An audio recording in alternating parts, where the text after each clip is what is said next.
देखिए, ये तो हम सभी जानते हैं कि सर्दियों में स्किन ड्राई हो जाती है, और ये भी जानते हैं कि ओल्ड एज में भी स्किन ड्राई हो जाती है। लेकिन इसके अलावा अगर आपकी हमेशा ही स्किन ड्राई रहती है, या किसी भी एज में आपकी हमेशा स्किन ड्राई रहती है, तो ये एक बीमारी है। इसको हम बोलते हैं इक्थियोसिस। तो आज मैं इसी पर चर्चा करूंगा कि इक्थियोसिस क्या है, ये क्यों होती है, और इसका क्या इलाज है। मैं हूं डॉक्टर शुक्ला, एक डर्मेटोलॉजिस्ट।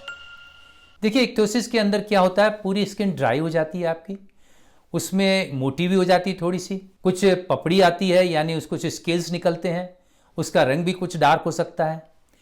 तो ये सब जो सिम्टम्स हैं, ये एक बीमारी होती है जिसको हम बोलते हैं इक्थियोसिस। जैसे मैंने आपको बताया, वो इक्थियोसिस कई तरह की हो सकती है।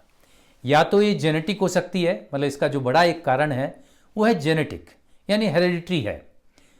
और या फिर ये किसी बीमारी का एक लक्षण हो सकता है। बहुत सारी बीमारियां होती हैं, उनमें स्किन ड्राई हो जाती है। या फिर कोई दवाई ऐसी होती है जिसका साइड इफेक्ट के रूप में अपने को स्किन ड्राई लगे। तो अभी सबसे पहले बात करते हैं कि जो जेनेटिक्स के कारण से, यानी हेरिडिटरी जो इक्थियोसिस होती है, उसके बारे में जानते हैं। देखिए, क्या होता है कि आप जानते हैं जीन्स जो होती हैं वही सारी बॉडी के स्ट्रक्चर को डिसाइड करती हैं। तो अगर आपके पेरेंट्स के अंदर, एक पेरेंट के अंदर या दूसरे दोनों पेरेंट के अंदर कोई ऐसी जीन्स डिफेक्टिव हो गई हैं जो स्किन से रिलेटेड है, तो उसके अंदर डिफेक्ट आ गया है, यानी उसके अंदर कुछ चेंजेस आ गए हैं जीन के अंदर, जिसे कहते हैं म्यूटेशंस। तो म्यूटेशन अगर हो गए हैं, कहाँ पे म्यूटेशन हो गए कि जो स्किन की ऊपरी परत होती है, जिसको हम एपिडर्मिस कहते हैं, उसके बनने के लिए एक प्रोटीन होती है जिसे फिलेग्रीन कहते हैं।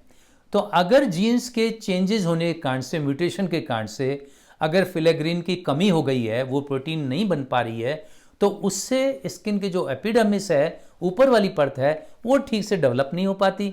वो अगर डेवलप नहीं होगी तो उसका नतीजा ये होगा कि स्किन की ऊपरी जो परत है वही आपके मॉइस्चर को रिटेन कराती है।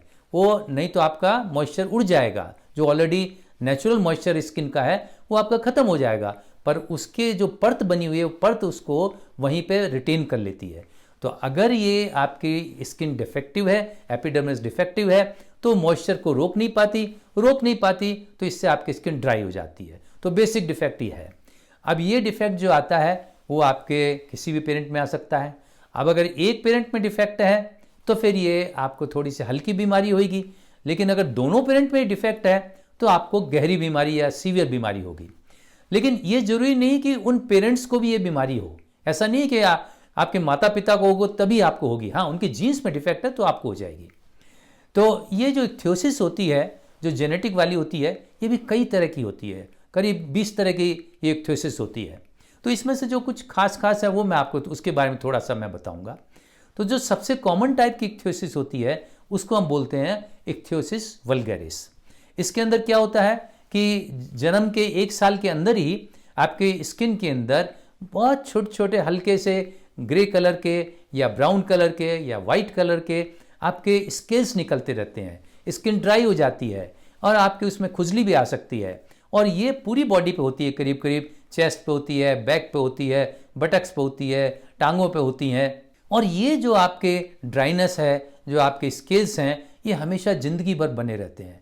हाँ, एज के साथ थोड़े बहुत इम्प्रूवमेंट इसके अंदर होता है, लेकिन मिट नहीं सकते टोटली। एक और दूसरी तरह की इक्थियोसिस होती है जिसको हम बोलते हैं लेमेलर इक्थियोसिस। इसके अंदर क्या होता है कि जन्मने के समय ही, बच्चा जब जन्मता है उसी समय उस बच्चे के ऊपर एक फिल्म लगी हुई होती है, एक झिल्ली चढ़ी हुई होती है पूरी बॉडी के ऊपर। ये झिल्ली बाद में 1-2 महीने के अंदर उतर जाती है, और इसके बाद फिर स्किन के ऊपर बड़े बड़े मोटे मोटे डार्क कलर के स्केल्स बन जाते हैं। तो जैसे कोई मछली के स्केल्स होते हैं उसी टाइप के दिखाई पड़ते हैं। तो ये होती है लेमेलर इक्थियोसिस।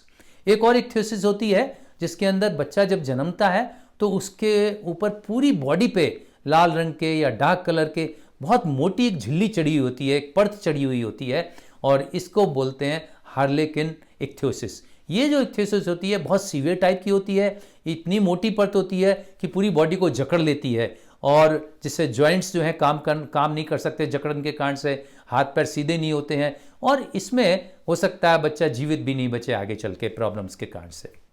तो ये तो सब और कई तरह की होती हैं। तो ये सब जेनेटिक्स के द्वारा होती हैं, हेरिडिटरी इक्थियोसिस होती है। अब हम बात करते हैं दूसरा कारण जो इक्थियोसिस का है, वो ये है कि कई बीमारियां ऐसी होती हैं जिसके अंदर स्किन ड्राई हो जाती है।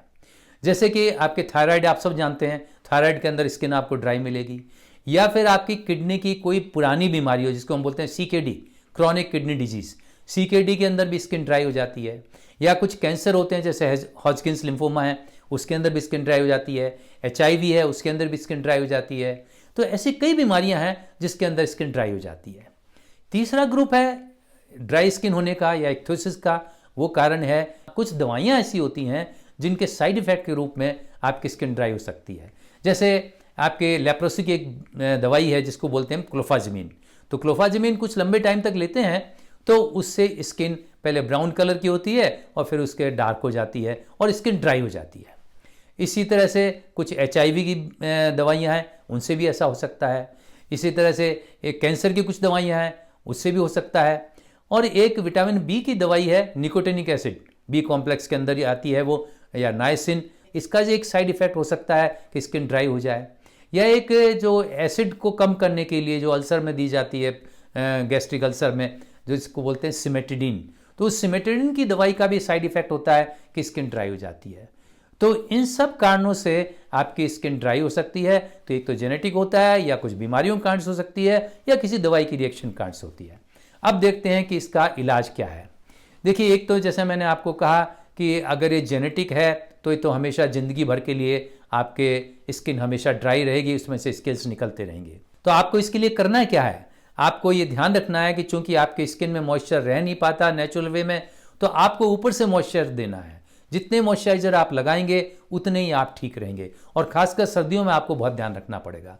तो अब चूंकि आपकी स्किन में हाइड्रेशन नहीं है, तो इस केस के अंदर आप अगर जिनके जेनेटिक रूप में आपके जो इक्थोसिस है, वो अगर दिन में 2-3 बार नहाएं तो अच्छी बात है, क्योंकि स्किन में हाइड्रेशन बना रहेगा। लेकिन ये भी ध्यान रखें कि आपको साबुन का यूज़ नहीं करना है। साबुन करने से जो कुछ भी चिकनाई होती है वो भी बाहर निकल जाती है। अच्छा, दूसरी एक चीज़ का ध्यान रखना है कि उसके बाद आपको मॉइस्चराइज़र लगाने हैं। लेकिन मॉइस्चराइज़र जितना जल्दी आप लगाएंगे, जल्दी मतलब जो ही आप नहाने के तुरंत बाद आप लगाएंगे, तो वो ज़्यादा फायदा करेगा। और मॉइस्चराइज़र आपको दिन में 2-3 बार लगाने पड़ेंगे। और इसमें इक्थोसिस में जहाँ मोटी स्किन होती है, जैसे हाथ पैरों में होती है, वहाँ पे आपके क्रैक्स भी आ सकते हैं। तो ऐसे जहाँ पे मोटी स्किन है वहाँ पे आपको थिक मॉइस्चराइजर्स लगाने पड़ेंगे, जैसे कि पेट्रोलियम जेली होती है। इन मॉइस्चराइजर्स के अलावा अब आपको ऐसी हमारे पास कोई दवाई नहीं है, कोई खाने की दवाई देवें कि जिससे बीमारी मिट जाए। लेकिन हाँ, इसको कुछ ठीक करने के लिए कुछ खाने की दवाइयाँ आती हैं, जैसे कि रेटिनॉइड्स होती हैं, तो उनको देने से थोड़ा इसमें फ़ायदा होता है। अच्छा, जो इक्थोसिस होती है, इसमें कुछ कॉम्प्लिकेशंस भी हो सकते हैं। इसमें कुछ फंगल इन्फेक्शंस भी हो सकते हैं, जैसे फंगल इन्फेक्शन हो जाए या बैक्टीरियल इन्फेक्शन हो जाए। तो अगर कोई इन्फेक्शन होता है तो उसके लिए भी हमें ट्रीटमेंट करना पड़ेगा, एंटीबायोटिक्स देनी पड़ेगी।